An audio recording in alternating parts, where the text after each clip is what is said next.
Kami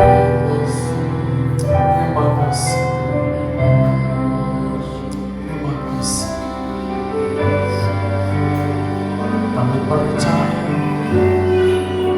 dan terus belajar percaya. Janji-Mu sempurna, janji-Mu ya dan amin. Untuk setiap pribadi umat pilihan Tuhan, yang Tuhan percaya menjadi pelaksana dari kehendak dan ketetapan-Nya Tuhan. Tuhan perlengkapi masing-masing pribadi dengan otoritas Tuhan. Janji, otoritas kuasa dalam karya pengurapan Roh-Mu, laksana air kehidupan yang memenuhi seluruh hidup kami, menguasai setiap sel-sel tubuh kami, menguasai seluruh pikiran kami, menguasai jiwa kami, menguasai hati kami, sepenuhnya dalam otoritas kuasa Tuhan.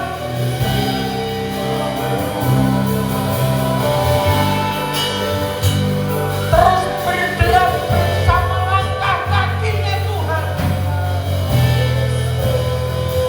bergerak dalam kemenangan karena Tuhan.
Kuasa hadirat-Mu limpah atas kami. Kuasa hadirat-Mu nyata di tengah-tengah kami. Kuasa Roh Kudus-Mu menguasai kami. Kau berbicara lewat pengajaran firman-Mu. Kami percaya kuasa kemenangan Tuhan limpahkan atas umat-Mu. Kuasa perlindungan Tuhan nyatakan atas umat-Mu. Kuasa kemenangan Tuhan limpahkan atas umat-Mu.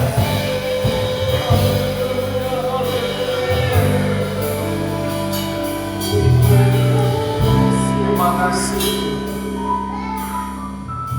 Dalam nama Tuhan Yesus Kristus, layakan kami, kuasai kami, tahirkan kami menerima kebenaran firman. Terima kasih dalam Tuhan pergumulan umat manusia untuk merasakan perlindungan, untuk mendapatkan kepastian bahwa hidupnya diselamatkan, bahwa keluarganya diselamatkan di dalam kasih Kristus. Perjuangan umat manusia terus menggeliat di mana-mana. Bahkan Injil Kerajaan Allah seraya diperdengarkan, maka banyak jiwa-jiwa dimenangkan, ditobatkan, dibaharui, dibangkitkan dari segala intimidasi spirit kuasa kegelapan, dari segala ancaman maut yang terus menghimpit, yang terus mendesak umat manusia supaya tidak mendapat kepastian keselamatan. Bahkan oleh karena kuasa Tuhan ada di satu tempat, komunitas umat Tuhan, tempat itu tidak pernah berhenti dari aktivitas pujian sembah sampai sekarang. sehingga negara itu sampai sekarang merasakan betapa dahsyatnya kuasa Tuhan, betapa dahsyatnya kemuliaan yang Tuhan nyatakan di dalam kehidupan mereka pribadi lepas pribadi. Saudara terkasih dalam Tuhan, kita perlu memahami perjuangan untuk mendapatkan, untuk menerima kuasa lawatan Tuhan itu betul-betul menjadi bagian hidup, menjadi bagian dari aktivitas pelayanan kehidupan kita. Oleh sebab itu, saudara terkasih dalam Tuhan, pentingnya kita memahami hidup berbuah-buah. Hidup berbuah-buah ini menjadi harapan. Hidup berbuah-buah ini menjadi impian. Hidup berbuah-buah ini menjadi tujuan akhir dari aktivitas kehidupan kita. Sehingga untuk hidup berbuah-buah, kalau kita mendengar itu menjadi cita-cita, menjadi impian, menjadi harapan, tetapi kita perlu paham juga bahwa hidup berbuah-buah itu menjadi target ending maksimal dari pelayanan kita. Setelah berbuah-buah, baru kita nanti akan dibawa kepada tujuan yang abadi. Sebab kalau kita berbicara hidup berbuah-buah, maka ini kehidupan misi selama kita ada di bumi. Sedangkan kehidupan kekal itu bukan sebagai buah, tetapi sebagai kesempurnaan dari seluruh aktivitas. Karena kehidupan kekal itu merupakan kemuliaan yang Tuhan sediakan bagi setiap pribadi yang sudah melaksanakan misi di bumi. Saudara terkasih dalam Tuhan, bagaimana supaya hidup kita berbuah-buah? Banyak hal yang harus kita pahami. Banyak poin yang perlu kita pahami supaya hidup kita berbuah-buah. Sebab kalau hidup kita tidak berbuah-buah, maka itu menjadi tanda bahwa kita tidak ada koneksi dengan Tuhan. Hidup yang tidak berbuah berarti hidup kita tidak ada koneksi dengan air kehidupan itu. Bisa karena kering, bisa karena ada persoalan bertumbuh tidak maksimal, atau bertumbuh karena ada hambatan. Banyak hal, banyak faktor juga yang menjadi penghambat kenapa hidup tidak berbuah. Nah, kita perlu paham bagaimana supaya kita berbuah-buah. Nah, kita baca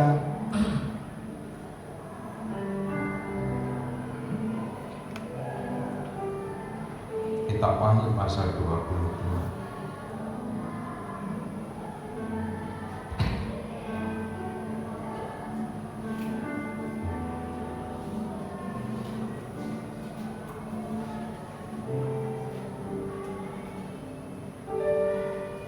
Kitab Wahyu pasal 22 mulai ayat pertama.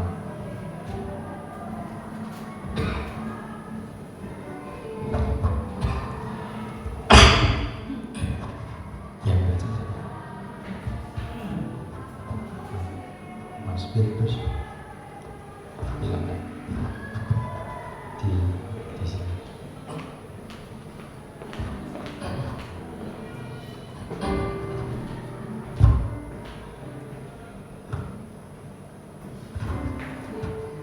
Kitab Wahyu pasal 22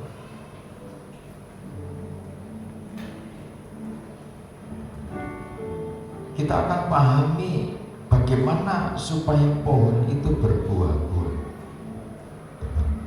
dan tentunya buahnya berfaedah, bermanfaat bagi banyak kehidupan.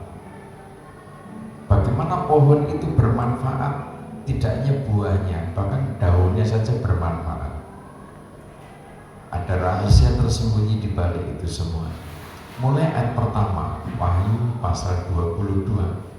Ayat yang pertama, lalu ia menunjukkan kepadaku sungai air kehidupan. Sungai air kehidupan. Terus yang jernih bagaikan kristal. nah, sungai air kehidupan itu dikatakan jernih bagaikan kristal. Terus dan mengalir keluar dari tahta Allah ya, dan tahta anak domba itu. terus Di tengah-tengah jalan kota itu, yaitu di seberang menyeberang sungai itu, ada pohon-pohon kehidupan yang berbuah 12 kali, tiap-tiap bulan sekali, dan daun pohon-pohon itu dipakai untuk menyembuhkan bangsa-bangsa. ya, ayat yang ketiga. Maka tidak akan ada lagi laknat. Tahta Allah dan tahta anak domba akan ada di dalamnya, dan hamba-hambanya akan beribadah kepadanya. Ya, terus Dan mereka akan melihat wajahnya, dan namanya akan tertulis di dahi mereka. dan malam tidak akan ada lagi di sana. Dan mereka tidak memerlukan cahaya lampu dan cahaya matahari, sebab Tuhan Allah akan menerangi mereka, dan mereka akan memerintah sebagai raja sampai selama-lamanya. Amin. Suasana damai. Ketika kita membaca sekilas saja kehidupan seperti ini diharapkan, didambakan, diimpikan oleh setiap makhluk. Tidak ada laknat di dalam kehidupan itu. Tidak ada ratap tangis di dalamnya.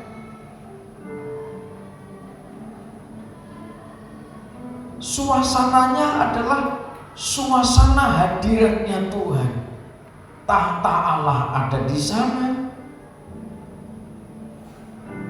Ada hamba-hamba Tuhan yang beribadah di dalamnya. Imamat rajani betul-betul sangat tersistem di dalam menghargai ibadah. Wajahnya wajah kemuliaan. Cahaya matahari tidak diperlukan lagi.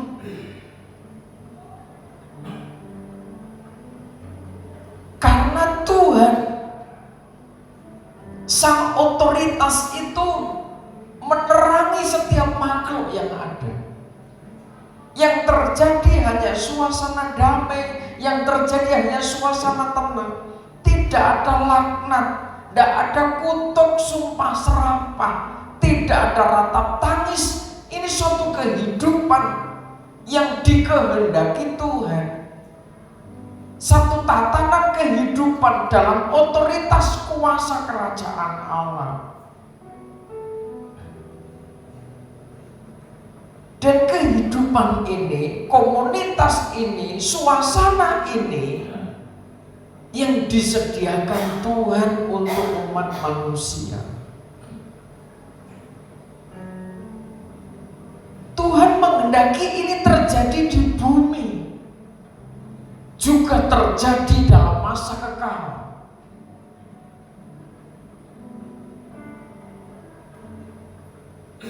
Nah, bagaimana supaya kita hidup dalam suasana kehadiran Tuhan, sehingga laknat, kutuk, sumpah serapah tidak kena pada saudara.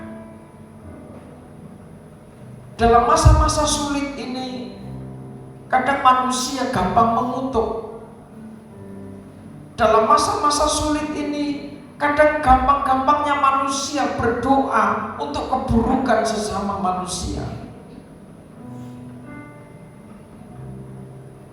Dalam masa-masa sukar, ketidakpastian terjadi di mana-mana. Bencana terjadi di mana-mana. Seiring pemberitaan firman Tuhan, bagaimana menjelang kedatangan Tuhan semakin dekat, bencana alam pasti terjadi di mana-mana, dan itu tidak bisa saudara hentikan. Sebab itu sudah tertulis dan itu dikehendaki oleh Tuhan untuk mencambuk, untuk mengingatkan kesombongan, kecokakan manusia. Dan supaya manusia ketika membangun, manusia tetap memperhatikan alam, memperhatikan lingkungan, tidak merusak alam semesta ini. Alam ini sudah ditata oleh Tuhan sedemikian rupa demi keseimbangan, demi harmoni kehidupan. Tetapi kenyataannya karena ambisiusnya manusia, karena egonya manusia, sehingga alam dieksploitasi untuk bangunan-bangunan, untuk mencari harta karun, sumber daya alam, yang akhirnya juga menimbulkan bencana terjadi di mana-mana. Kalau Bapak Ibu melihat video-video dari media sosial yang asli, artinya yang bisa dipertanggungjawabkan, di mana tidak terjadi bencana saat-saat ini.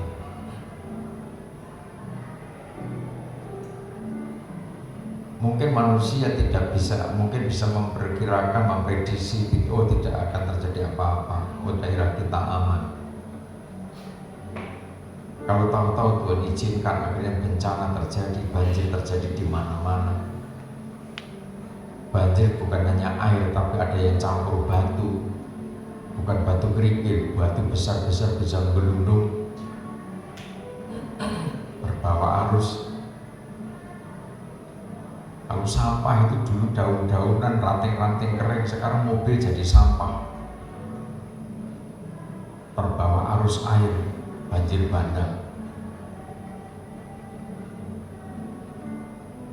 Belum banjir bandang, terjadi di mana-mana, kebakaran terjadi di mana-mana, kejahatan manusia, egonya manusia. Kenyataannya kan seperti itu. Karena kesulitan demi kesulitan ekonomi, kebijakan demi kebijakan pemerintah, kadang terlalu gegabah karena saking bingungnya. Pengennya ngatasi masalah, tetapi ketika keluar kebijakan justru menimbulkan masalah baru. PHK terjadi di mana-mana, perusahaan-perusahaan gede, perusahaan-perusahaan besar yang berjaya puluhan tahun, banyak yang tutup.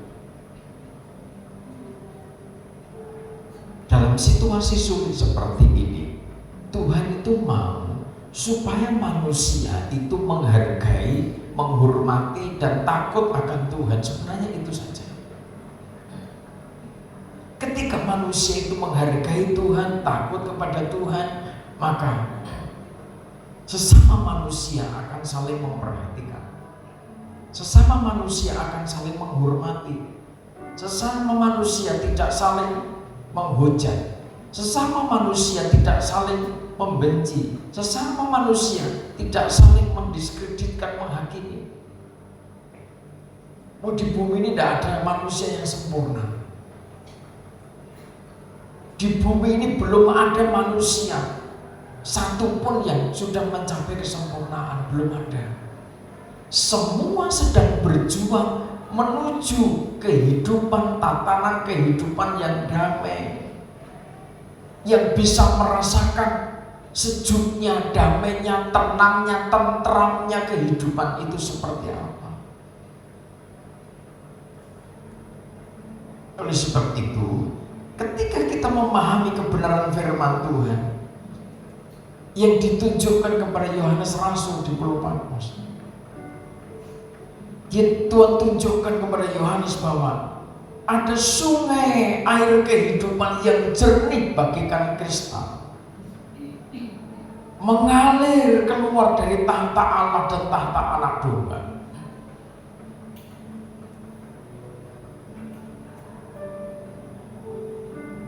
Sungai air kehidupan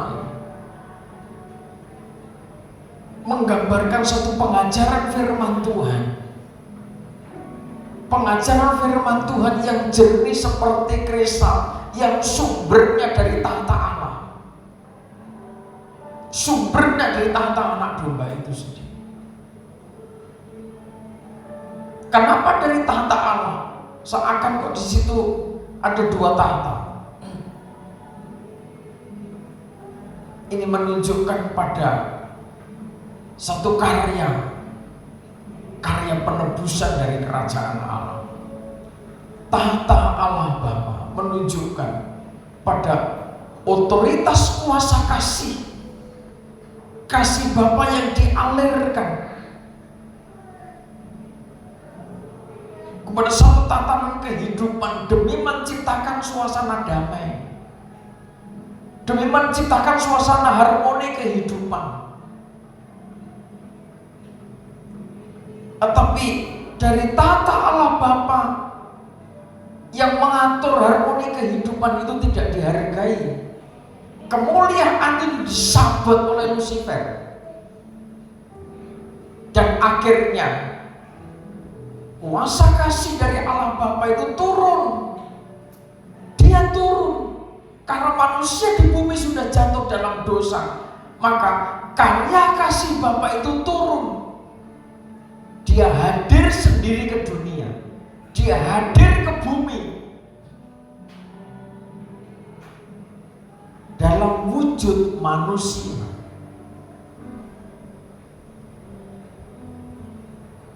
Dalam bahasa Saneponya, digambarkan laksana anak domba yang siap disembelih, dikorbankan demi memulihkan tatanan kehidupan. Kerajaan surga berkorban atas tatanan kehidupan yang sudah rusak itu. Dikorbankan anaknya yang tunggal itu, yang digambarkan seperti anak domba itu, sebagai wujud kasihnya demi memulihkan tatanan kehidupan yang laksana Taman Eden itu.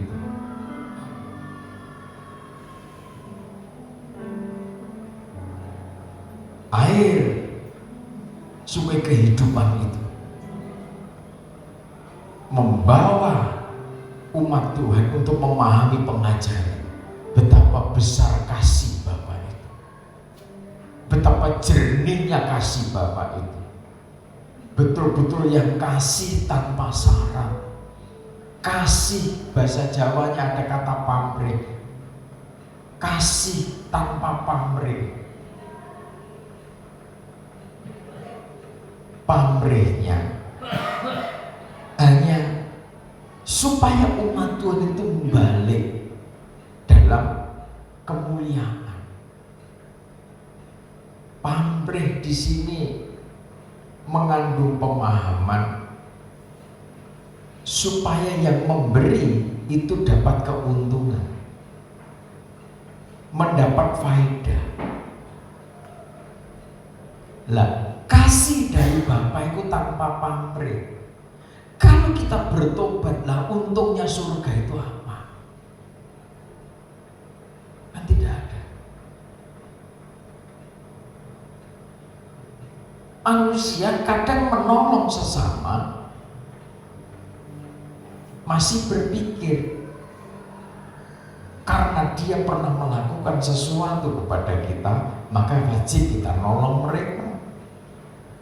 Tetapi kalau Tuhan menolong manusia, itu bukan karena manusia sudah melakukan kebaikan. Justru ketika manusia dalam kelemahan, manusia dalam dosa, manusia sedang gagal, manusia sedang lemah, manusia sedang jatuh dalam dosa, saat itu juga Tuhan mengasihi. Amin. Itulah kasih tanpa pamrih. Surga tidak diuntungkan dengan kita bertobat. Yang mendapat keuntungan besar itu kita, karena kita sudah diterima oleh kerajaan surga, karena dosa kita sudah diampuni, karena dosa kita sudah ditahirkan, kita sudah dibebaskan dari perbudakan maut itu, dan kita dibawa masuk dalam kemuliaan. Pengajaran sungai air kehidupan yang jernih seperti kristal ini bertujuan memahamkan umat betapa dahsyatnya kasih Bapa itu, betapa sempurnanya kasih Bapa itu. Sehingga kalau kita memahami, gereja Tuhan mengerti kasih yang sejati itu, kasih yang tanpa pamrih itu dimaksudkan supaya setiap pribadi yang menerima pengajaran sungai air kehidupan, maka hidupnya juga bisa mengasihi sesama sebagaimana dirinya sudah dikasihi oleh Bapa. Amin. Ketika kita sudah mengasihi, setelah kita menerima pengajaran itu, kita mengasihi, kita alirkan pengajaran itu, maka selanjutnya kita akan memahami makna kesatuan. Banyak orang berbicara membangun tubuh Kristus, membangun tubuh Kristus, membangun kesatuan, membangun kesatuan. Tetapi setelah melihat perbedaan, setelah melihat doktrin, setelah melihat pemahaman teologi seseorang, maka disitulah akan kelihatan adakah dalam pribadi saudara ada sungai air kehidupan dari Bapa itu, dari tahtanya itu. Sungai kehidupan dari tahtanya itu, kasih itu menyucikan. Makanya di situ disebutkan tahta Allah dan tahta anak domba.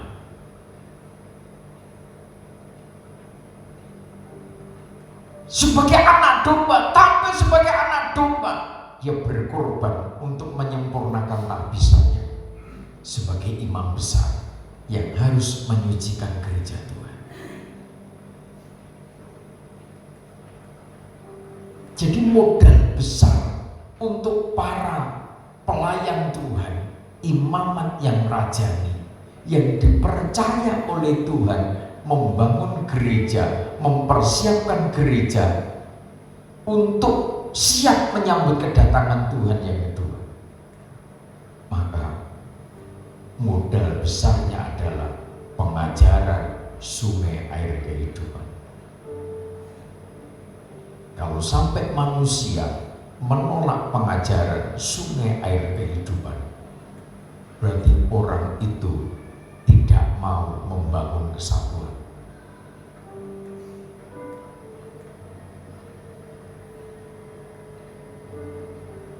Tidak mudah dibicarakan. Membangun mempelai Tuhan, mempersiapkan mempelai Tuhan, membangun kesatuan tubuh Kristus. Tetapi tidak memahami sistem pencernaan, tugasnya apa, letaknya di mana, nutrisi yang diperlukan apa, disuruh sama satu komando dengan yang diperlukan sistem kerangka. Ini tidak bisa. Nah, terus bagaimana supaya 14 sistem yang berbeda-beda doktrin itu menyatu dalam kesatuan sehingga kuat, dikatakan tubuhnya Kristus. Ini yang perlu dipahami. Sungai air kehidupan, dia adalah pengajaran firman Tuhan. Dia adalah kuasa pneuma, kuasa Roh Kudus itu. Sekarang mana sistem tubuh kita yang tidak ada air? Coba sebutkan seluruh organ tubuh kita yang tidak ada airnya mana?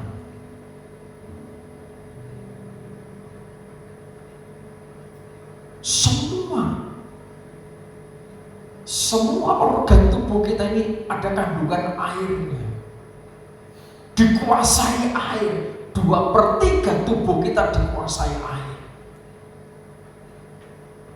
Ketika 2/3 tubuh Kristus, organisme tubuh Kristus dikuasai air kehidupan, sempurnalah gereja Tuhan itu. Nah, di dalam tubuh kita, ketika dialiri kekuatan kasih dari tahta Allah, sering manusia berdalih kan begini, kasih itu sabar. Iya benar, Tuhan tidak mungkin berbuat kasar karena Tuhan itu kasih. Siapa bilang? Bapa Yahweh sepanjang zaman Taurat, Dia dari kerajaan surga, Sang Yahweh melakukan tindakan yang kasar, tega kepada umatnya sebagai bentuk dan bukti keadilannya. Iya benar. Siapa yang mau berbantah kepada Bapa? Dosa langsung lenyapkan, fasik lenyapkan. Korah, Datan, Abiram demo memberontak, tidak terima dengan kepemimpinan Musa. Tuhan katakan kepada Musa, sampaikan kepada umat, sampaikan kepada abangmu Harun, ngumumkan supaya yang lain menjauh dari komunitasnya Korah, Datan, dan Abiram. Sebab Tuhan sebentar lagi akan menyatakan, Bapa Yahweh akan menyatakan kuasa-Nya. Seakan-akan tidak ada pengampunan lagi. Kok Tuhan tidak? Apa Dia tidak betul-betul seakan tidak ada belas kasihan?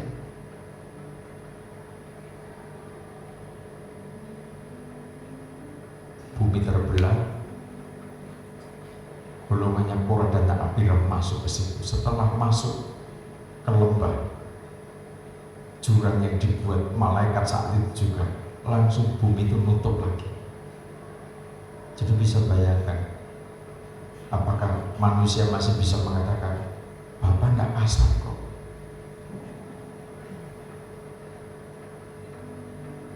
Musa itu salahnya hanya sedikit.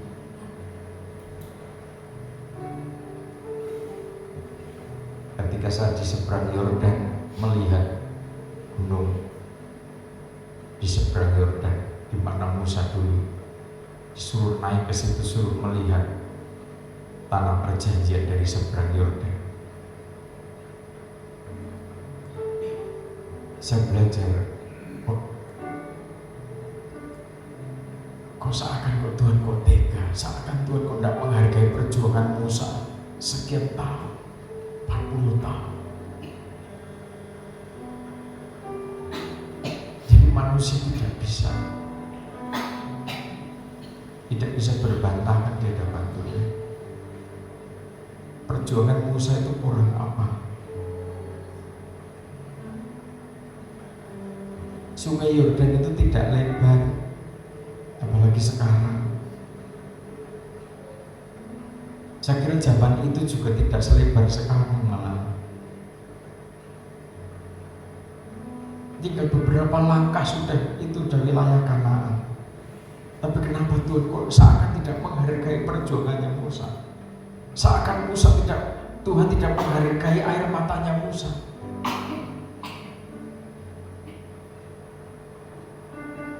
Tuhan konsisten dengan hukum yang diturunkan lewat Musa.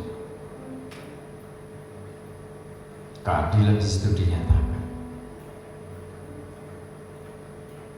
bahwa tanpa pengorbanan anak domba maka tidak ada pengampunan.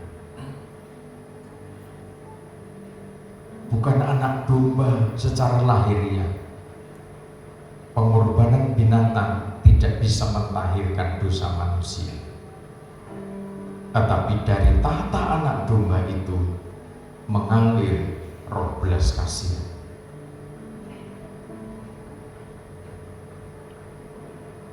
Cara Tuhan pada akhir zaman mendidik, mengingatkan umatnya tidak seperti zaman Taurat.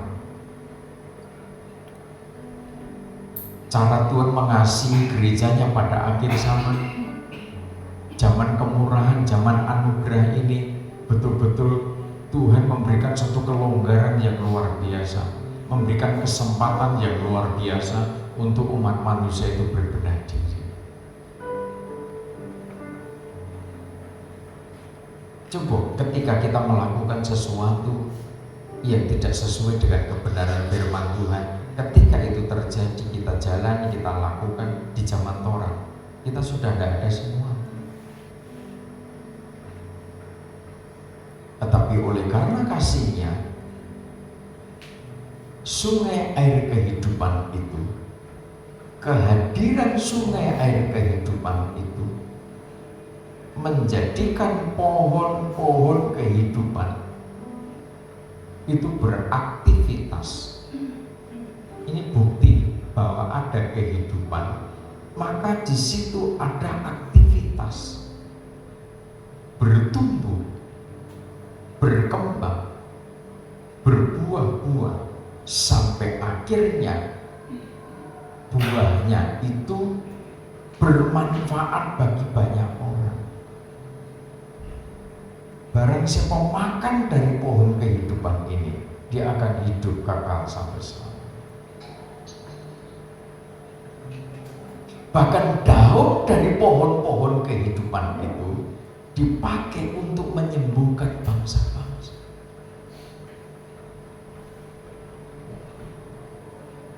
Ini rahasia besar yang harus kita pahami. Di situ ada kehidupan, di situ ada kesembuhan, di situ ada kekekalan. Lah, kita ini harus berbuah-buah. Hidup kita harus terus berbuah-buah. Kalau bicara buah, maka ini bicara hasil. Bicara buah itu bicara akibat. Kenapa kok pohon itu bisa berbuah? Kenapa pohon itu menghasilkan buah? Prasyarat untuk pohon itu menghasilkan buah, tentunya pohon itu harus hidup. Apa yang diperlukan supaya pohon itu hidup? Ada media, tanah yang subur. Nggak cukup tanah, tetapi harus ada air yang cukup, harus ada nutrisi yang cukup. Koneksi tentang air yang cukup, nutrisi yang cukup, pupuk kebanyakan, pohon tidak sehat juga. Ketika saya mau pergi kemana gitu, saudara mungkin pernah lihat ada lombok, bibit lombok bertumbuh subur di pot, warnanya ungu, daunnya itu daunnya lombok itu ada yang ungu, ada yang hijau. Tapi ketika kami pulang, maka pohon itu sudah mengalami gangguan kesehatan. Yang tadinya tercukupi airnya, yang tadinya tercukupi nutrisinya,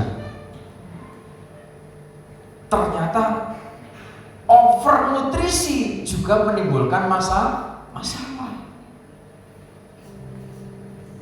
Kenapa overnutrisi? Ternyata lombok yang ada di pot itu dipupuk tanpa konfirmasi sama yang menanam. Ini pentingnya penggembalaan.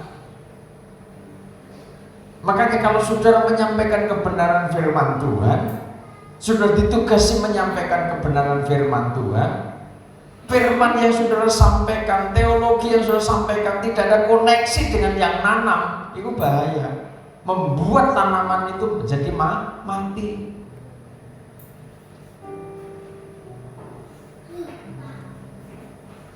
Ada kan model pengkhotbah begitu, yang penting khotbah, yang penting ngomong, tapi apa yang disampaikan justru membunuh tanaman itu, membunuh jemaat. Imannya mati, pengharapannya mati, kasihnya mati. Setelah dengar khotbah kok malah mati. Nah, balik ke Lombok ini tadi. Tanaman Lombok ini sudah subur, kecukupan airnya, kecukupan nutrisinya, dipupuk malah tidak berbuah. Dan kalau saudara datang ke sana, maka tanaman itu sudah tidak ada, alias mati. Ada tanaman kacang panjang sudah berbunga, sudah mulai buah panjang banget, hampir setengah meter buahnya itu. Mungkin pikirnya biar buahnya tambah lebat begitu, dipupuk, Kalau saudara lihat sekarang SD, tanaman kacang panjang itu sudah mati. Kenapa begitu? Airnya cukup, kok mati ya? Ternyata over nutrisi. Sesuatu yang tidak diperlukan untuk tanaman itu ditaruh di situ.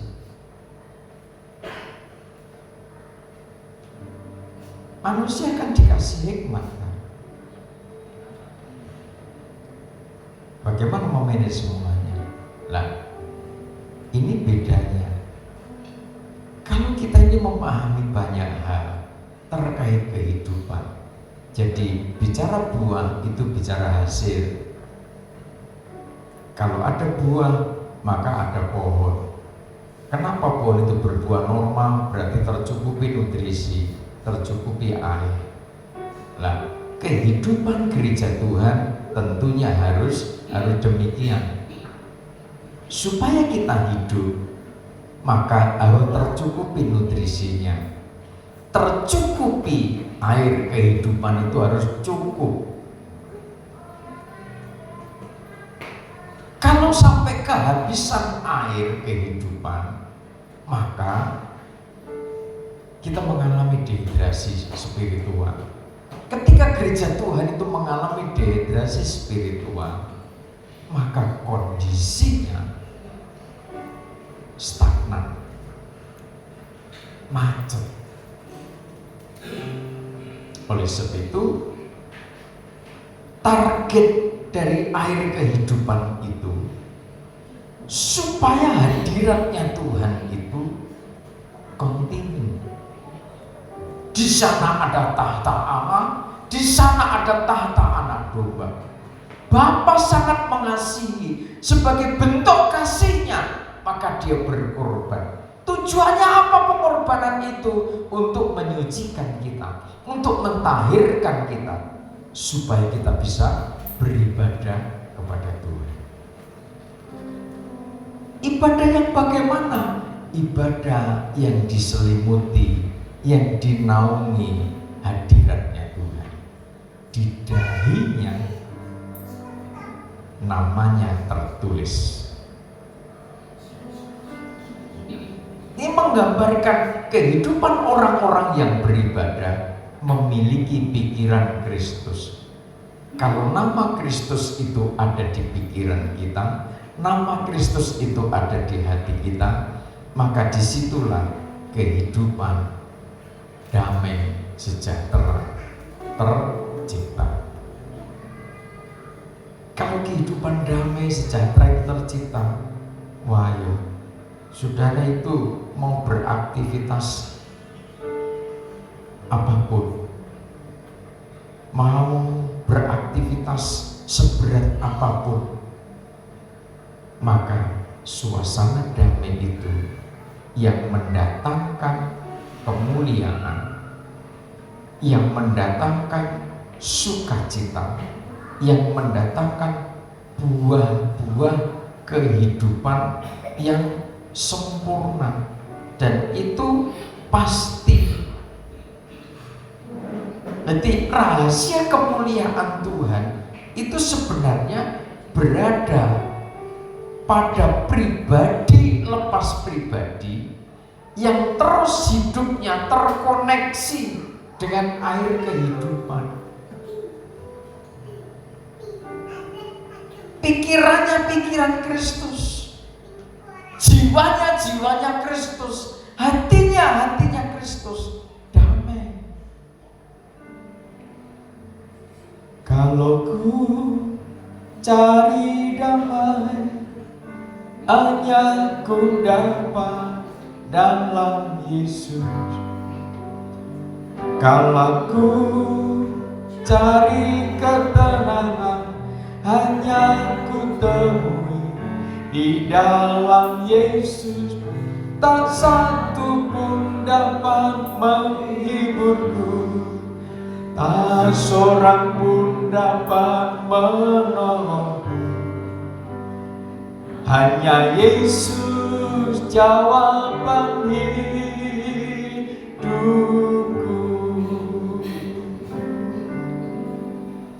Bersama Dia hatiku damai, walau dalam lembah kegelapan. Bersama Dia hatiku tenang, walau hidup penuh tantangan. Tak satu pun dapat menghiburku, tak seorang pun dapat menolongku.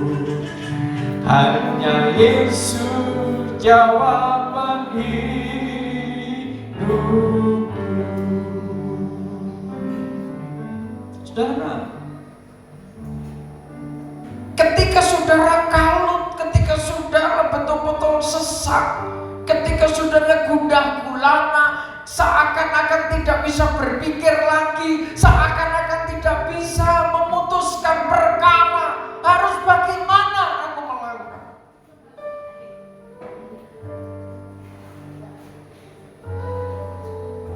Mikir kebutuhannya anak, mikir masa depannya anak, mikir bagaimana hidupku, mikir bojomu piye.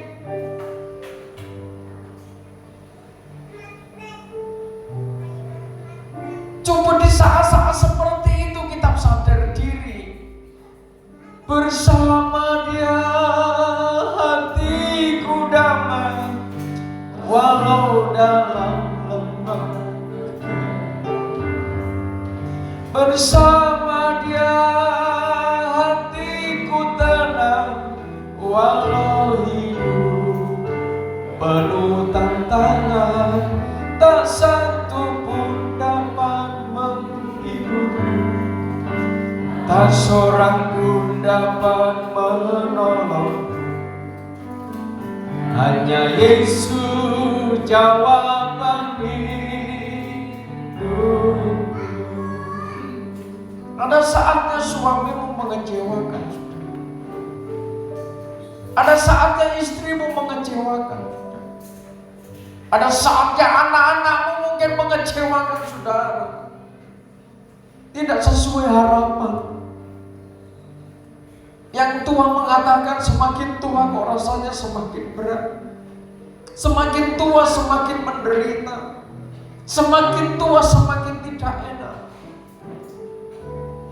Apa yang menjadikan saudara tidak enak? Jangan jadikan anakmu itu jawaban hidupmu.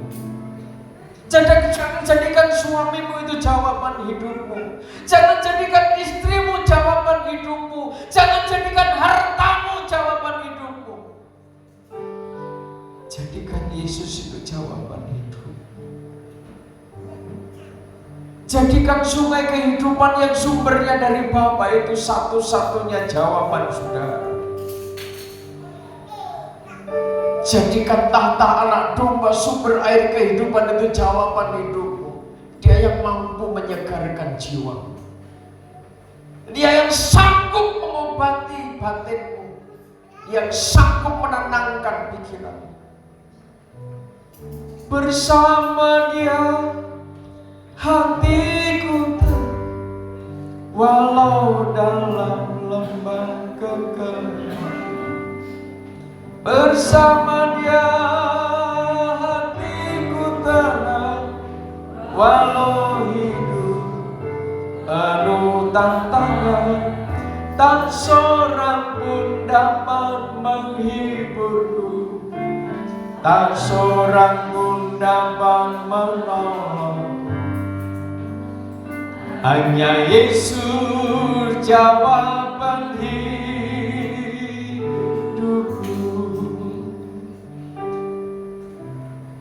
Air kehidupan itu akan membawa saudara kepada perkara-perkara yang ajaib.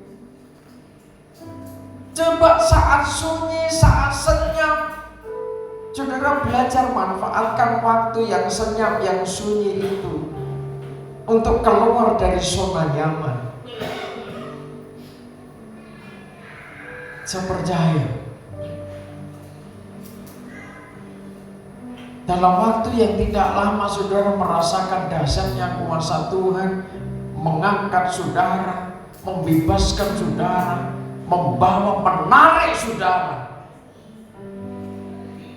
Bukan menjadi imam yang biasa, tetapi menjadi imam-imam yang rajani, yang terlepas dari kebiasaan yang biasa-biasa saja. Sebab Tuhan menjadikan saudara bergerak. Dinamika spiritual itu akan membawa saudara, kekuatan aliran air kehidupan itu akan membawa saudara. Tetapi untuk hal itu, maka kita belajar keluar dari zona nyaman. Kalau itu kasurmu menjadi zona nyaman, coba belajar beranjak dari kasurmu. Belajar beranjak dari tempat tidurmu. Toh kebanyakan tidur juga ketika bangun pagi juga tidak enak. Kebanyakan tidur kadang-kala salah posisi, lehermu juga tenggelam. Mengleng-mengleng.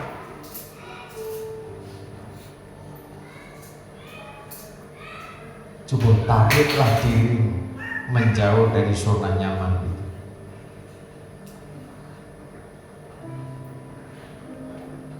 Keluar, tadi ruang tamu, entah lepas dari tempat tidurku di bawah.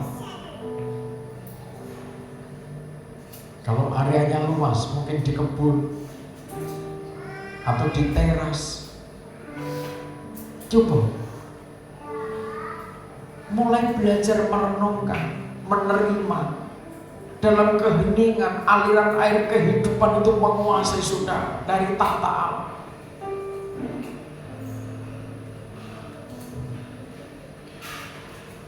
Aliran air kehidupan itu mengalir dengan deras dari tahta anak domba itu. Air kehidupan dari Bapa. Jika sentuhan kasih-Nya menjadikan kita kuat, terus kita tertopang. Kekuatan aliran air kehidupan dari tahta anak domba mentahirkan kita, menyucikan kita, mengoreksi kita. Dia sebagai imam besar, kuasa darah anak domba itu terus mentahirkan kita setiap saat. Betapa dahsyatnya kuasa hadiratnya itu ketika saudara mulai keluar dari zona nyaman. Kapan Tuhan Yesus selama tugas di bumi berada dalam zona nyaman darah daging? Ketika malam dia keluar ke Bukit Zaitun, ngelatih murid-muridnya naik ke Gunung Tabor. Gunung Tabor itu sekarang pakai kendaraan, itu aja kendaraan yang khusus. Kendaraan kita itu tidak kuat masuk naik sana.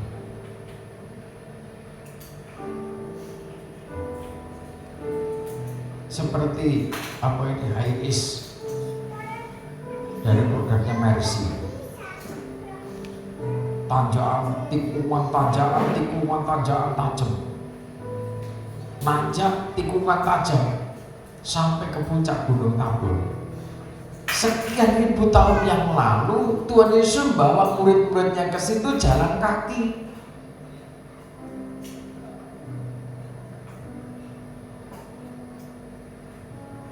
Yang sangat tinggi.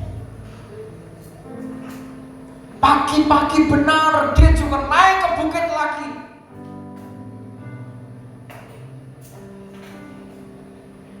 Apa yang dikerjakan Tuhan?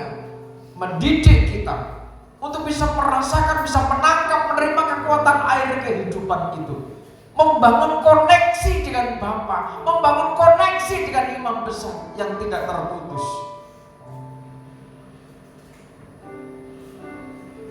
Itu yang menghancurkan segala laknat, menghancurkan segala kutuk, sumpah serapah.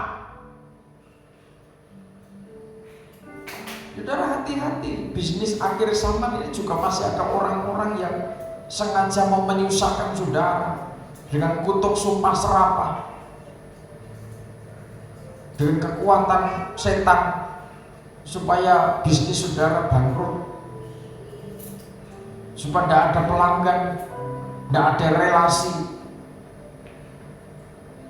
Dan dengan cara-cara goib, setan diutus untuk merusak usaha saudara, bisnis saudara. Bisa.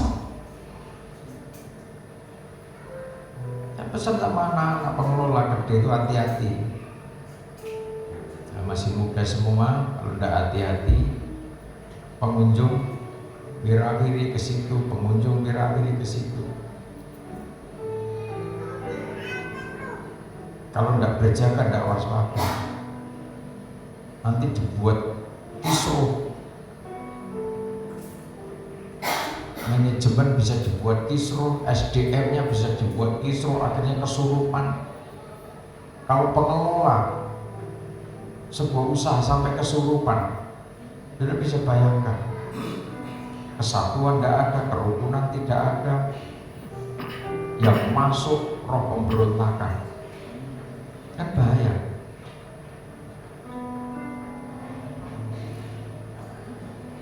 Ada orang-orang yang berusaha, kamu tidak ngerti mungkin, kalau tidak ngerti bahwa dipikir itu tuh itu bisnis hanya sekedar gitu saja. Nah kita ini melayani Tuhan, kita ini hamba-hamba Tuhan. Para pengunjung itu kan tidak ngerti. Ya ada yang tahu kalau saya ini hamba Tuhan, pendeta. Saatnya saya bersih-bersih di situ, saya nyapu, saya bersihkan, saya pegang sapu, saya pegang arit. Mereka juga tidak ngerti ini saya pendeta. Saya berusaha profesional, mereka kan tujuannya ke situ ngopi, tujuannya mau makan. Para pengelola harus waspada, harus hati-hati. Kalau tidak nanti sampai kena guna-guna, nanti kan bahaya. Sudah sekian kali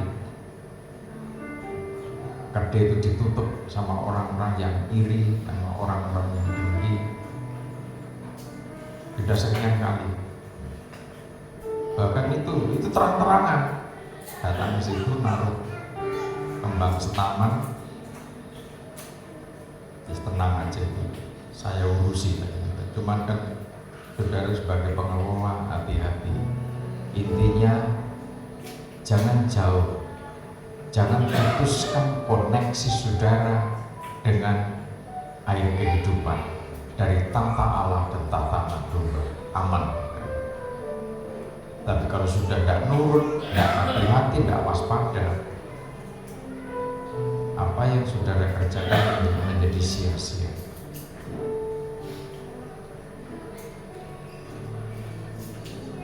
Luar biasa kalau suatu saat sekalipun capek, ada saatnya waktu longgar, malam itu bisa refreshing, pakai doa, ada padang rumput di situ, doa 1 jam efektif, selesai tutup, selesai tutup.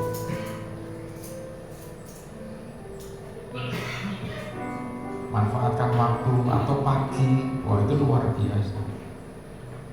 Sampai pengunjungmu suatu saat antri parkirmu sampai di seluruh pinggir-pinggir jalan itu bisa terjadi.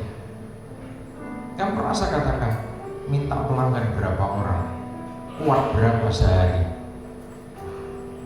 dengan catatan jangan sampai meninggalkan koneksi dengan Tuhan.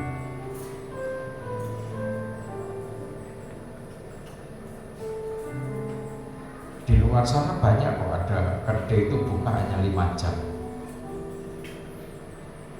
Tetapi waktu 5 jam ini ada daya tarik yang luar biasa, sehingga orang berbondong-bondong supaya tidak lewat dari waktu yang ditetapkan. Kok iso? Nah sekarang ketika sudah itu koneksi dengan yang punya semuanya, apakah Tuhan tidak punya kemampuan untuk memberkati saudara lebih dasar lagi?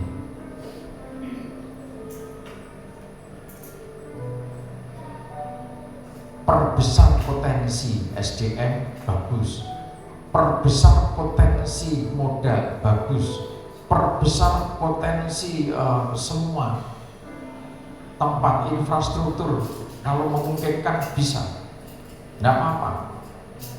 Tetapi potensi yang tidak kalah penting, dan ini merupakan satu-satunya sumber potensi yang tidak bisa ditinggal. Apa? Ibadah. Bagaimana saudara membangun sembah, bagaimana saudara membangun imaman, bagaimana saudara membangun sinergi antar personal yang memiliki spiritualitas yang tinggi,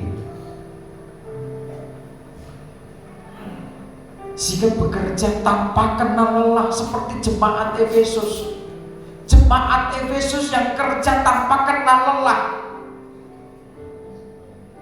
itu nyari didelet sama Tuhan kok. Oleh sebab itu untuk menjadi jemaat yang berkualitas sampai akhirnya berbuah-buah, maka masing-masing harus paham, masing-masing harus ngerti. Yang kita terima adalah pengajaran dari Allah Bapa, dari tahta Bapa, dari tahta Anak Domba. Pengajaran yang tidak hanya meninabubukan, pengajaran yang tidak hanya ngelus-lus, tetapi pengajaran air kehidupan yang jernih seperti kristal itu juga dari tahta Anak Domba. Sumbernya pelayanan imam besar, meterainya pelayanan imam besar, ada Anak Domba yang disembelih, dikoreksi, disupport, dimotivasi, diuji. Ini sifat pelayanan imam besar, ciri khas pelayanan imam besar. Kalau dalam perusahaan, saudara sebagai manajer kan tahu, kalau orang tidak memenuhi kriteria sebagaimana pekerjaan yang saudara percayakan, di balik satu orang itu jutaan orang antri cari kerjaan.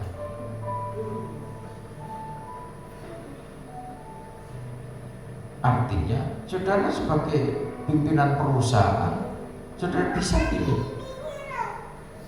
Itu manajemen perusahaan. Sebenarnya manajemen kerajaan Allah, manajemen kerajaan Allah Bapa dan manajemen kerajaan Anak Domba itu lebih teliti, lebih detail,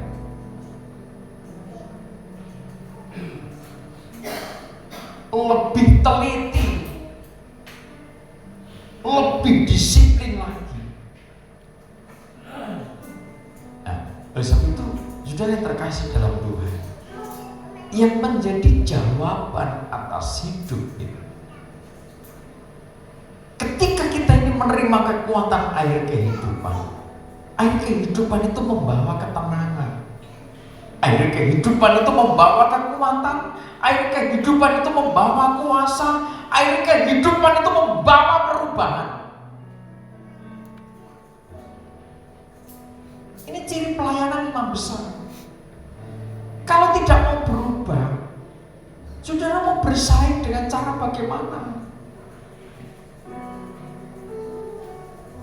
Di dunia bisnis, apalagi produk-produk kebutuhan umat manusia yang melekat pada manusia, ada sendal, ada sepatu, ada hem, dan kelengkapannya, berubah dalam waktu yang singkat. 2-3 bulan keluar model baru. Ini bisnis global itu sekarang begitu.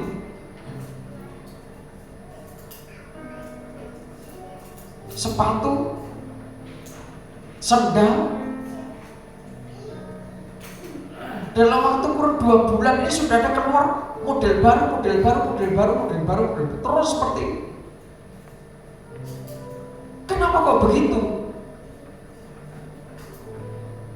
Mereka sudah mengamati manusia akhir zaman itu gampang bosan. Manusia akhir zaman dengan alasan harus tampil beda dengan sesuatu yang baru. Makanya kalau bisnis di bidang produk, bahan-bahan yang melekat pada badan manusia ini tidak inovatif, maka kalah bersaing pasti. Usahanya pasti kolot. Oleh sebab itu, kita sebagai umat Tuhan, imamat rajani, kita harus lebih paham, lebih mengerti. Nah, bagaimana untuk memelihara koneksi dengan Tuhan, bagaimana memelihara hubungan kita dengan Tuhan supaya terjaga kesehatan pohon kehidupan itu terjaga dengan baik.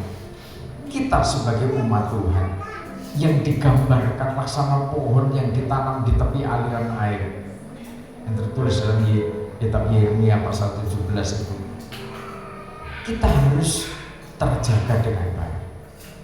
Untuk terjaga dengan baik, maka aktivitas doa, sembah itu tidak bisa terpisahkan dari dalamnya. Kolose pasal pertama, mari dibaca. Kolose pasal pertama. Kolose pasal pertama.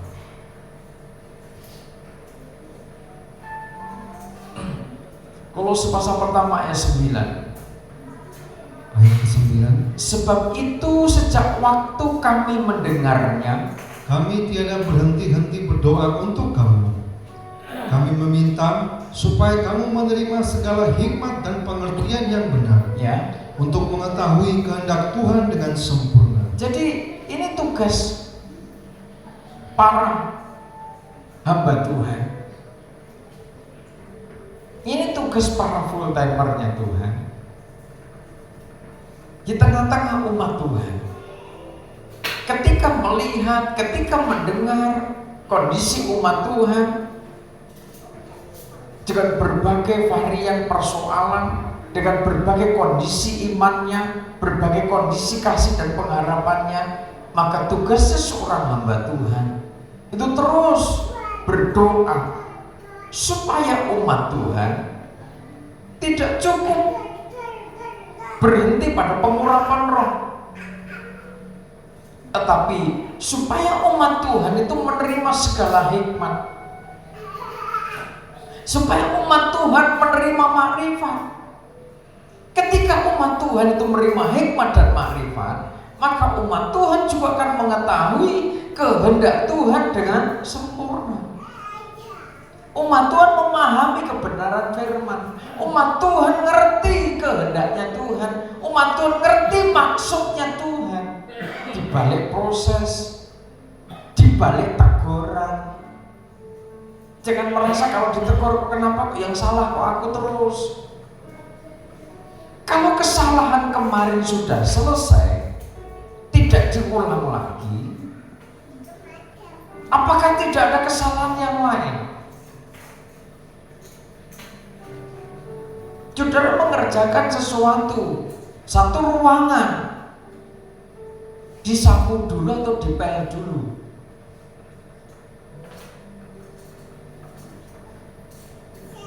Jadi ruangan itu ada apa ini? Sawang.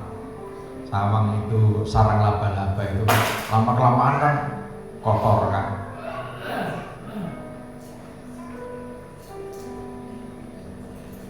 Sarang laba-laba, terus bawah juga kotor. Berarti yang dikerjakan kan 3 poin. Nyapu bawah, bersihkan sarang laba-laba, ngepel. Nah, yang dikerjakan apa dulu?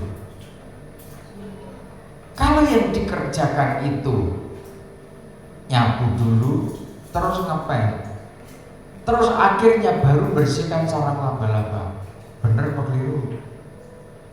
Keliru apa bener? Lah kalau itu ditegur, ditunjukkan yang benar, harusnya bersihkan sarang laba-laba dulu yang di atas. Setelah sarang laba-laba ini bersih, baru disapu. Setelah disapu baru dipel. Itu yang benar kan begitu. Besok lagi diulang lagi, nyapu, ngepel, bersihkan sarang laba-laba. Ini hanya contoh, ini gambaran. Kan salah, ditegur lagi, bolak-balik ditegur dalam kesalahan yang sama. Kesimpulannya apa? Wong itu degil. Degil itu apa? Ndablek. Dibalik ndablek degilnya itu apa? Keras hati. Kalau saudara menghadapi manusia yang keras hati seperti ini, terus baiknya bagaimana?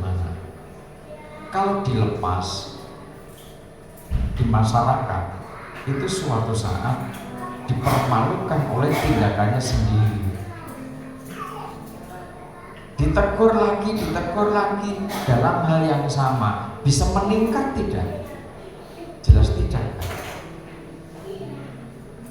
Nah, dalam persoalan yang semudah itu menggambarkan bahwa kalau manusia tidak selesai tuntas dalam ajaran yang gampang seperti itu, mau meningkat sulit.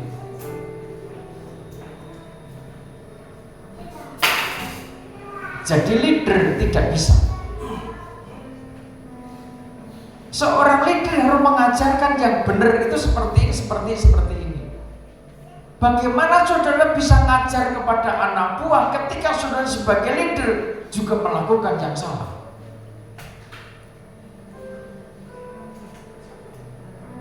Nah, ini menggambarkan bahwa Tuhan itu mau kita meningkat. Pahami pengajaran itu dengan sempurna.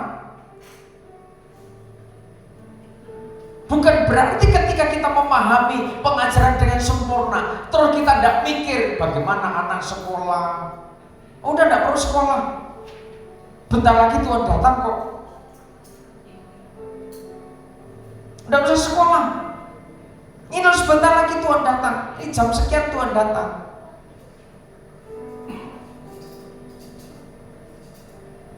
Bukan seperti itu cara berpikirnya.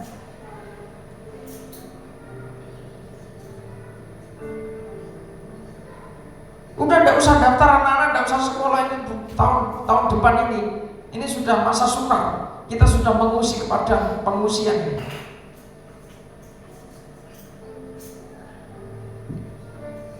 Memahami kehendak Tuhan dengan sempurna tidak seperti itu.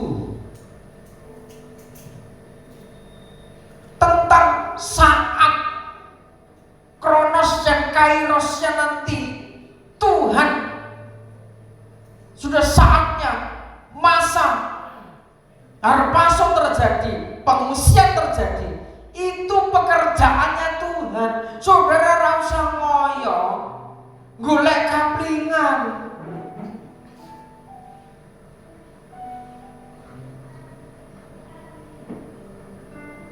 Kekuatan digambarkan kekuatan buah sayap Raja Wali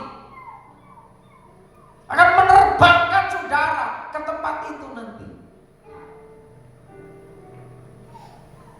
Itu sudah jelas ayatnya kan?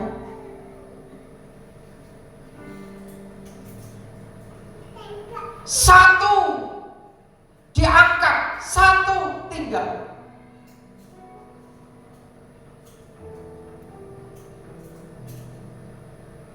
Bahkan yang di loteng itu tidak boleh turun. Terus piye itu, Bu? Ini menggambarkan bahwa Tuhan yang mengerjakan. Jadi tidak usah pusing-pusing mikir ngono-ngono lah. Kita di bumi ini ditugasi oleh Tuhan memberi buah. Amin. Kita ditugasi Tuhan memberi buah. Ketika kerja kita sudah maksimal, loh kok waktunya sudah habis, kita mengungsi, Tuhan ambil saudara. Harpazo ambil saudara. Yang di ladang jangan lagi mengambil apa-apa. Artinya tidak ada kesempatan lagi untuk bergerak noleh sempat. Artinya Tuhan kerjakan itu semua. Sudah usah pusing-pusing golek gol. Amin. Tugas kita sekarang bagaimana menciptakan suasana damai, berbuah. Bagaimana memperhatikan suami, bagaimana memperhatikan istri, anak-anak, keluarga, lingkungan, pemerintah. Kita jadi buah bagi banyak orang. Sejauh mana diameter saudara, sejauh mana otoritas Tuhan percayakan saudara memberi buah. Itu yang kita kerjakan. Lain soal nanti bagaimana masa antikris, masa keganasan itu. Nah, ketika kita memberi buah, berarti itu standar saudara akses koneksi dengan air kehidupan tidak terputus, tidak usah khawatir. Lah kok sesimpel itu? Iya.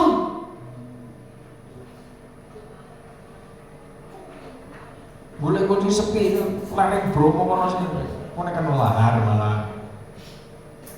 Di mana dunia yang tanpa bencana? Tapi kalau Tuhan sendiri yang punya bumi, Tuhan sendiri yang punya tempat nyaman, kalau banjir, kalau gempa, kalau kuis, mangkono neng kono sik 3 tahun setengah, tenang aja. Tuhan yang menempatkan. Ojo kudu budal dhewe. Yuk kapan-kapan yuk survei ngono salam. Pak Di, survei ngono salam. Golek sing ana wit kopi, durian, pete, mulai sambal senang sambal pete. Di kebun-kebun sangat banyak. Siapa yang saya tawarkan sama teman-teman saya punya teman di sana yang jual beli tanah. Ayo, ada tanah murah. Murah sudah ada tanamannya semua, tinggal nempatin, bikin pondok-pondok sudah enak. Harganya berapa? Bervariasi. Tinggal luasnya berapa? Ada di dalamnya, sungainya ada sumbernya ada. Silakan tinggal pilih yang mana. Mau yang petok D atau yang sudah sertifikat, ada semuanya. Bisa dilebarkan, boleh guys, parah ini. Bisa dilebarkan, belum beli 1 hektar, nanti bisa ditambahi. Lalu sing ditambahnya boleh sokong. Ada itu nanti desa yang tahu, pemerintah sudah atur. Saudara, Ini cari kebun, gawe usaha agro, silakan baik. Kebun kopi, kopi, durian, alpukat, banyak yang kebun-kebun sudah jadi seperti itu dijual karena orangnya tidak bisa meneruskan, dijual dengan murah, kita tinggal teruskan untuk merawat dan panen begitu, untuk pensiunan mungkin hari tua, banyak di daerah atas sana. Tapi jangan berpikir, oh kita ngungsi ini masa-masa sukar. Nggak bisa begitu dong. Mikirmu jono bro. Ya, saya tidak nyalahkan yang berpikir begitu, silakan. Itu imannya masing-masing. Saya menghargai sistem. Tetapi sistem itu bekerja untuk memberi manfaat, memberi buah kepada yang lain. Bagaimana supaya memberi buah? Koneksinya jangan putus. Bagaimana membangun koneksi supaya tetap terus berkesinambungan, tidak terputus koneksi kita?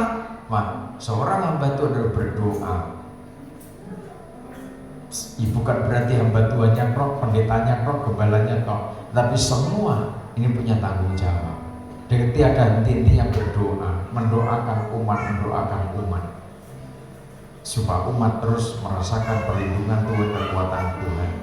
Ayat 11, dan dikuatkan dengan segala kekuatan oleh kuasa kemuliaannya untuk menanggung segala sesuatu dengan tekun dan sabar. Ayat 12, dan mengucap syukur dengan sukacita kepada Bapa yang melayakkan kamu untuk mendapat bagian dalam apa yang ditentukan untuk orang-orang kudus di dalam kerajaan terang. Ya, ada kekuatan untuk menanggung segala sesuatu dengan tekun dan sabar. Memberi buah itu jangan berpikir wah, bisnisnya lancar terus. Tidak begitu juga. Nilainya itu kompleks, nilainya itu menyeluruh. Bagaimana kasihmu berbuah, bagaimana kesetiaanmu muncul, ngerjakan segala sesuatu dengan tekun, dengan sabar, itu buah. Melayani satu sama lain dengan sabar, itu buah. Ada yang sakit, dalam keluarga itu dilayani dengan baik, dibimbing dengan baik. Ada saatnya mungkin ketika saudara menasihati yang sakit harus dengan tegas, dengan tegas.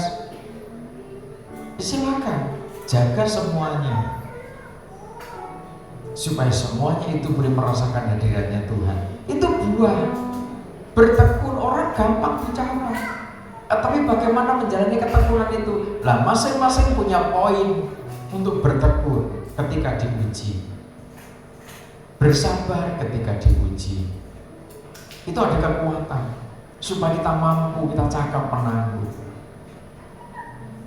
Ketika saudara menghadapi situasi yang penat seperti itu, saudara, aku seperti ini semata-mata karena Tuhan, bukan karena aku hebat, bukan karena aku kuat. Sudah sampai titik sekarang ini, kalau kita ada, semua karena Tuhan. Amin. Semakin banyak anggota keluarga saudara, semakin banyak persoalan yang harus dihadapi dengan tekun, dengan sabar. Satu tertib, yang satu meleset tidak tertib. Karena apa? Masing-masing manusia punya keinginan. Yang satu pengennya begini, yang satu pengennya begitu. Yang satu kalau daun pepaya suka, yang satu tidak suka.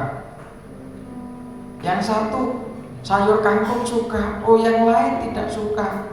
Dan satu keluarga itu kesukaannya berbeda-beda. Dan harus masak kangkung gowong sitok, masak bayam gowong sitok. Ya kalau pas ada berkat, ada berkat pun bikin pusing tidak? Kalau begitu, bikin pusing kan? 5 orang sayurnya dewe-dewe. Ya kalau di pastori saudara gampang. Cari bayam, saudara mau cari bayam berapa? Boleh nang tebu. kebun tebu buahnya besar-besar banyak. Dan ada sayur yang selama ini tidak dimanfaatkan dengan baik. Namanya apa? Krokot merah. Krokot merah itu di Thailand, di Jepang mahal. Jangan keliru, ada krokot merah, ada krokot yang kemerah-merahan. Krokot merah itu antioksidannya tinggi. Itu untuk menurunkan kadar kolesterol dalam darah juga. Di sekitar kita itu banyak.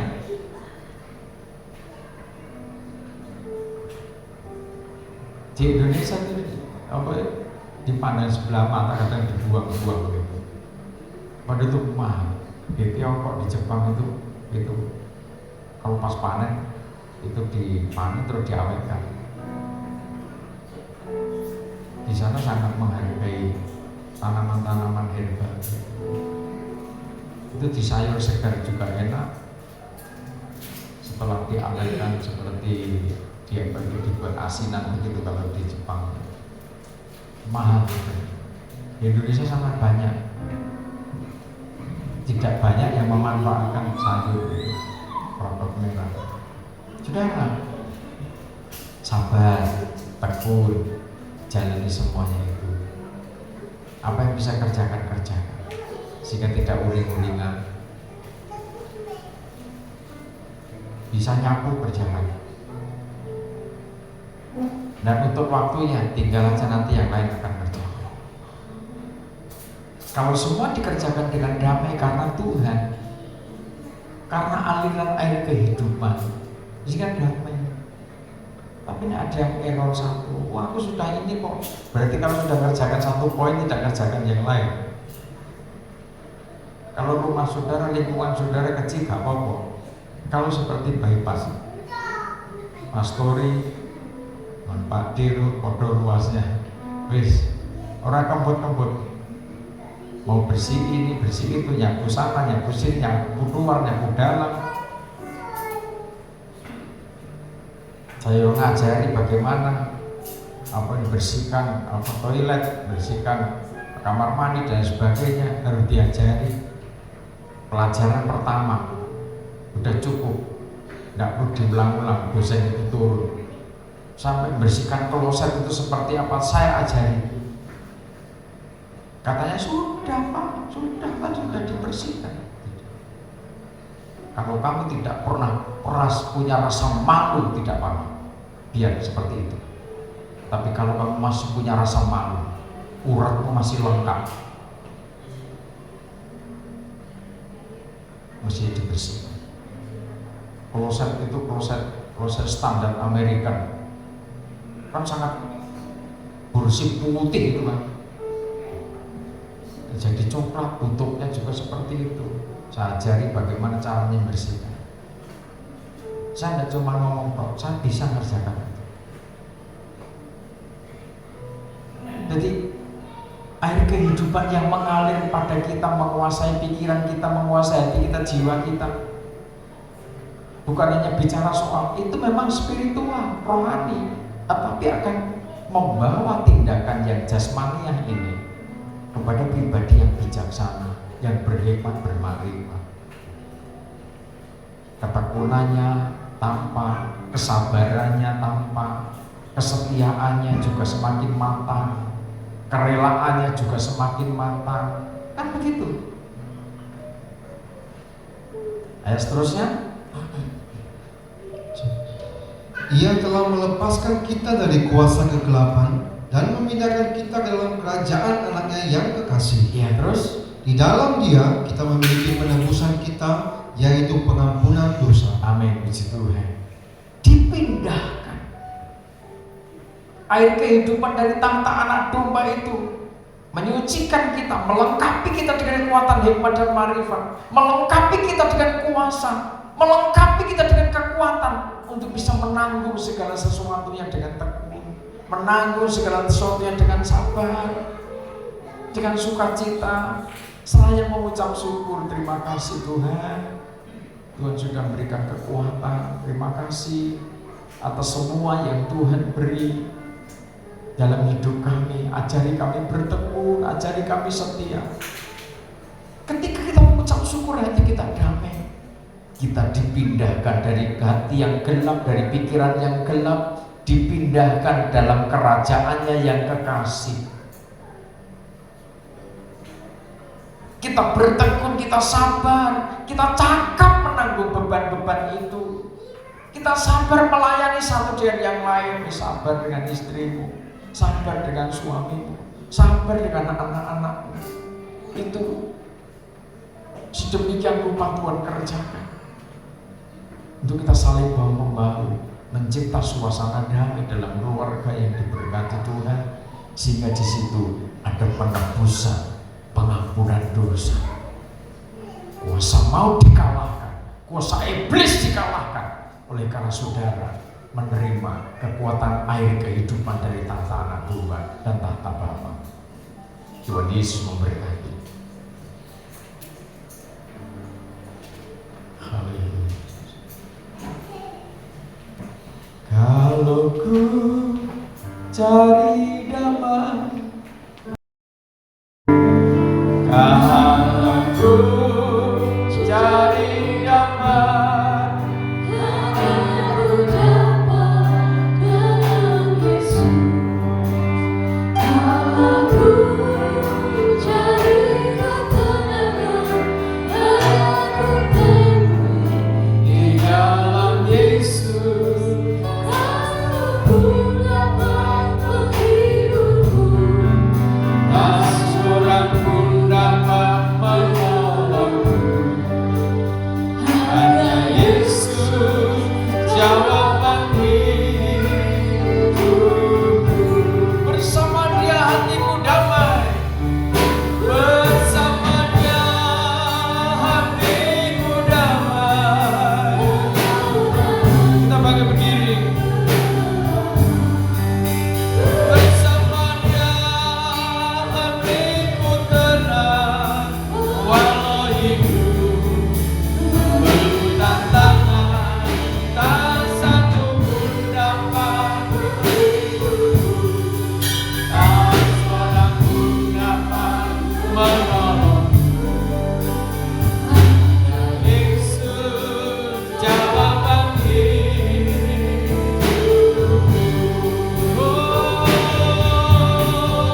Bersamanya hatiku damai, Yesus. Bersamanya hatiku tenang.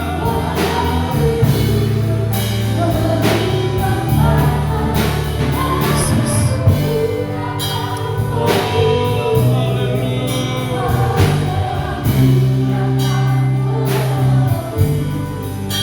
hanya Yesus.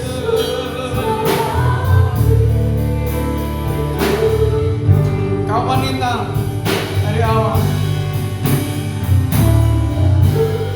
Yesus. Haleluya. Terima kasih Tuhan.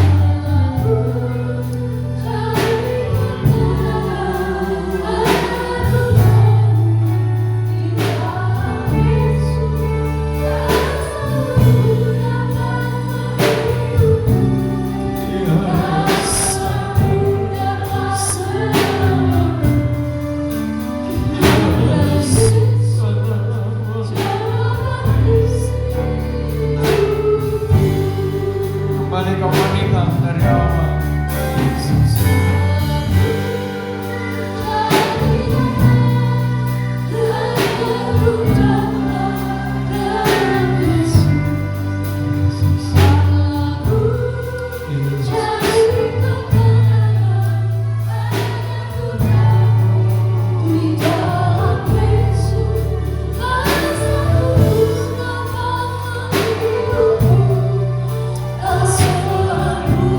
Aku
masing-masing hidupmu berbuah-buah.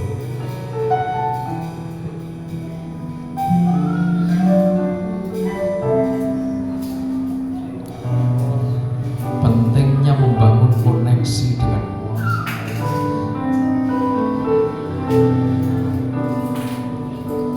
supaya hatimu damai, tenang. Ketika suasana damai tercipta,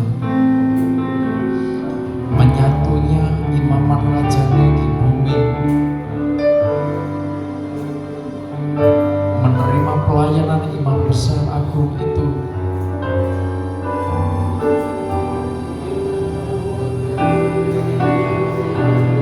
Tuhan pasti mencukupi, Tuhan pasti mengurai, memberkati setiap kesulitan demi kesulitan sesuai waktunya Tuhan.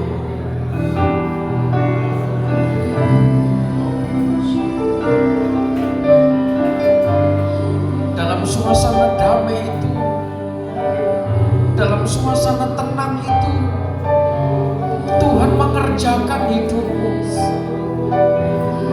Kekuatan air kehidupan terus menetralisir segala sesuatu yang tidak menyehatkan pohon itu, menetralisir sel-sel tubuhmu yang tidak berfungsi dengan optimal. Sedang dikerjakan oleh Tuhan, sedang mengalami pemulihan dari Tuhan.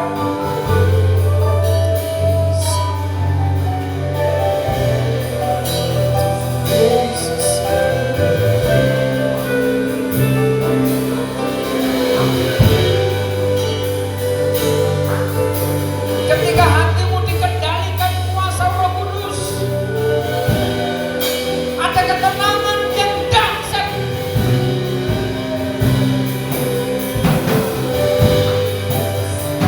Apapun tantangan yang saudara hadapi,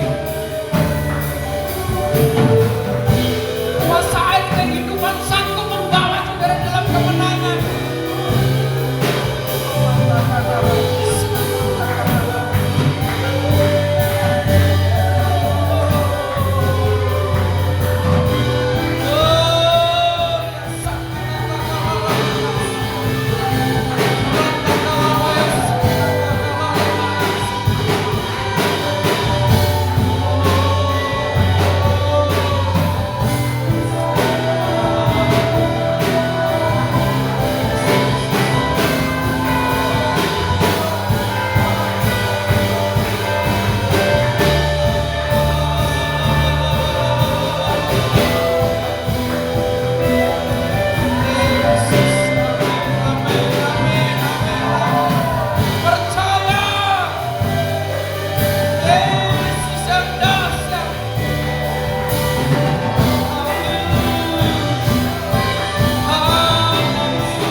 Kehadiran membawa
Hanya Engkau jawaban dalam hidup kami. Sehingga maut tidak mungkin menenggelamkan kami. Lembah kekelaman tidak mungkin menenggelamkan umat-Mu. Karena kuasa pengorbanan Tuhan mengambil kami, memindahkan kami dari lembah kelam kepada kemuliaan, kepada perlindungan.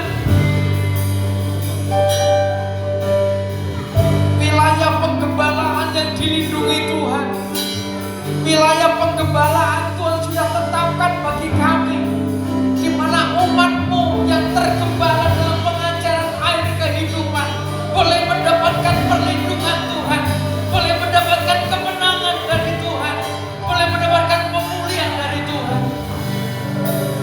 Haleluya.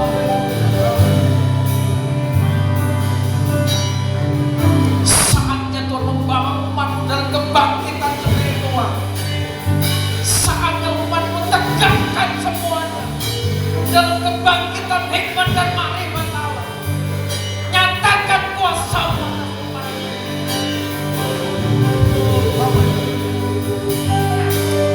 Haleluya. Melangkah dalam kepastian karena Tuhan yang membawa kami. Melangkah dalam kekuatan Tuhan karena Tuhan yang menuntun kami. Haleluya, haleluya. Semuanya dikuasai oleh kekuatan Roh-Mu. Semua dikuasai oleh kekuatan otoritas Tuhan. Haleluya, haleluya, haleluya. Dapat mulai berbuah Tuhan, karena kuasa Allah berbuah-buah bagi kemuliaan nama Tuhan. Haleluya, haleluya. Terima kasih.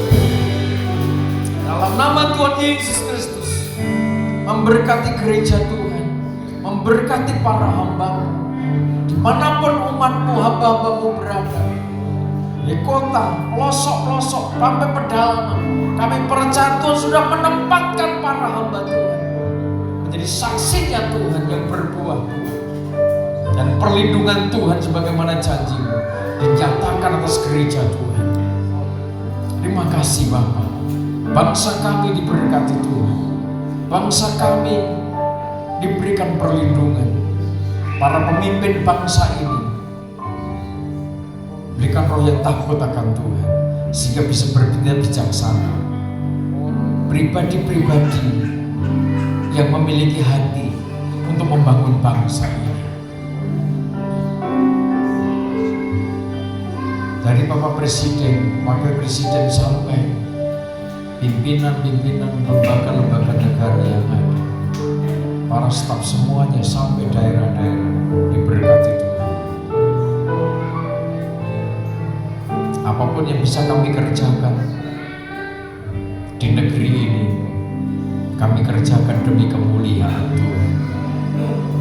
Kami boleh memberi buah bagi bangsa ini, sekecil apapun yang bisa dikerjakan umatnya, demi terciptanya suasana damai, suasana yang tenang, suasana yang rukun, yang menyatu, sehingga tatanan kehidupan boleh dirasakan, boleh dinikmati oleh umat Tuhan, oleh bangsa ini. Bumi Majapahit diberkati Tuhan, Ibu Wali Kota, segenap Forkopimda Raya, Bapak Bupati, semuanya diberkati Tuhan, boleh mengelola pemerintahan daerah ini dengan baik, dengan bijaksana.